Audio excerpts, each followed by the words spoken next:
केंद्र की एनडीए सरकार ने हाल ही में सेनाओं में भर्ती की अग्निपथ योजना लॉन्च की थी।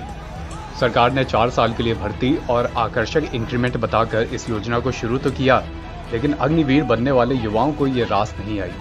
उन्होंने सवाल किया कि 4 साल की अस्थायी नौकरी करने के बाद वो क्या करेंगे। वरीयता देने का सरकार का ऑफर भी युवाओं को समझ नहीं आया।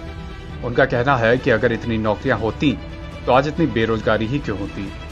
हरियाणा, राजस्थान, यूपी, एमपी, तेलंगाना से लेकर बिहार तक में भयंकर बवाल, भयंकर हिंसा मची हुई है। लगभग सभी विपक्षी दलों ने सरकार से इस योजना को वापस लेने की मांग करनी शुरू कर दी है। ऐसे में ये बातें भी होने लगी हैं कि क्या मोदी सरकार ने 8 साल के भीतर अपनी तीसरी बड़ी गलती कर दी है। क्या पहली 2 गलतियों की तरह उसे तीसरी गलती सुधारने के लिए भी अपने कदम पीछे खींचने पड़ सकते हैं। पहली गलती, भूमि अधिग्रहण कानून। सरकार बने ज्यादा वक्त नहीं हुआ था, मोदी सरकार एक अध्यादेश लेकर आई। कहा कि इसका मकसद भूमि अधिग्रहण में सही से सही मुआवजा दिया जाना और पारदर्शिता जैसी बातें हैं। कानून कांग्रेस की पिछली सरकार के समय 2013 में ही बन गया था, लेकिन मोदी सरकार ने कुछ बदलाव किए और इस कानून को दोबारा लेकर आई। RSCTLARR एक्ट अमेंडमेंट ऑर्डिनेंस 2014 में कहा गया कि राष्ट्रीय सुरक्षा, रक्षा, ग्रामीण बुनियादी ढांचे से संबंधित संरचना, औद्योगिक कॉरिडोर और सार्वजनिक बुनियादी ढांचे से संबंधित परियोजना के लिए बिना सहमति के जमीन अधिग्रहित की जा सकती है। इसका मतलब साफ था कि सरकार के लिए जमीन अधिग्रहण काफी आसान कर दिया गया था। विरोध बढ़ता गया। आखिरकार पीएम मोदी ने खुद मन की बात कार्यक्रम में ऐलान किया कि भूमि अधिग्रहण विधेयक वापस लिया जा रहा है। यह मोदी सरकार की पहली बड़ी गलती मानी गई। दूसरी गलती, कृषि कानून। दिल्ली बॉर्डर पर तंबुओं के गांव बस गए। 3 कृषि कानूनों के खिलाफ आंदोलन 1 साल से भी ज्यादा समय तक चलता रहा, लेकिन सरकार और बीजेपी के नेता कानून का बखान करते रहे। विपक्ष किसानों के साथ दिखा। सत्ता पक्ष ने फिर कहा कि विपक्ष किसानों को गुमराह करने की कोशिश कर रहा है।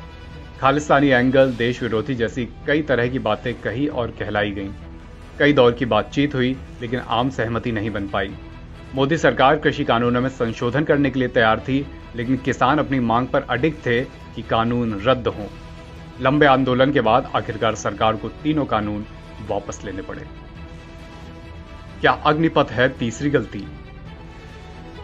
2024 का लोकसभा चुनाव भले ही अभी दूर हो, पर कई राज्यों में चुनाव अगले कुछ महीनों में होने हैं। इससे पहले सरकार की छवि पर एक दाग लग गया है। सशस्त्र बलों में भर्ती के लिए घोषित अग्निपथ योजना के विरोध में आग ही आग दिखाई दे रही है। कई ट्रेनों में आगजनी, सार्वजनिक और पुलिस के वाहनों को आग लगा दी गई।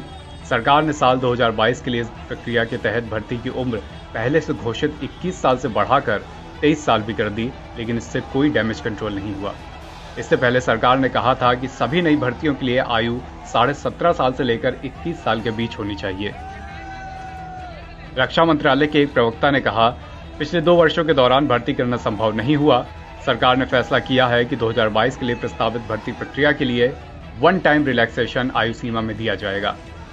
सरकार स्पष्टीकरण जारी कर रही है, लेकिन नौजवान को ये समझ नहीं आ रहे। सरकार ने कहा है कि नया मॉडल न केवल सशस्त्र बलों में नई क्षमता पैदा करेगा, बल्कि ये युवाओं के लिए निजी क्षेत्र में भी रास्ते खोलेगा और उन्हें अवकाश प्राप्त करने के समय मिलने वाले वित्तीय पैकेज से उद्यमी बनने में भी मदद करेगा। फिलहाल सरकार की इन बातों का युवाओं पर कोई असर होता नहीं दिख रहा है। अग्निपथ योजना के विरोध में देश भर में विरोध प्रदर्शन हो रहे हैं, जो हिंसक भी हो चुके हैं। हालांकि अपनी किसी भी मांग को मनवाने के लिए हिंसा कोई उपाय नहीं है, लेकिन सरकार भी अभी युवाओं को आश्वस्त करने में नाकाम साबित हुई है। एनवीटी ऑनलाइन की रिपोर्ट।